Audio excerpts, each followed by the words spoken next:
Hello. দুপুরে খেয়েছো তুমি? না, রান্না হচ্ছে, একটু পরে খাবো। 3টা বাজে এখন, কখন খাবা? তুমি খাইছো? তোমার খাওয়ার আগে আমি কখনো খাই? আজকে খেয়ে নাও, আমার লেট হবে।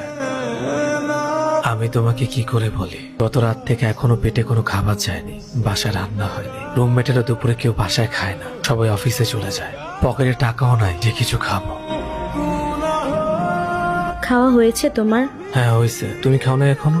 খেতে যাব, খেয়ে এসে তোমাকে কল দিচ্ছি। আমি জানি তুমি এখনো খাওনি, তোমার কণ্ঠস্বর শুনলে আমি সব বুঝতে পারি। তুমি একটু নিচে আসবা, আমি তোমার বাসার নিচে আছি। ধরো, আজকে শোল মাছের ভর্তা আর ইলিশ মাছের ঝোলটা অনেক ভালো হয়েছিল। একা খাবো তাই ভাবলাম তোমার জন্য একটু নিয়ে আসি। আর তুমি তো দুপুরে খেয়েছো, এটা রাত্রে খেও। আর শোনো, তোমার হাতে পাক্কা 10 মিনিট সময় আছে, উপরে যাও আর তাড়াতাড়ি রেডি হয়ে আসো। ঠিক আছে। অ্যাকাউন্টে পর্যাপ্ত ব্যালেন্স নেই।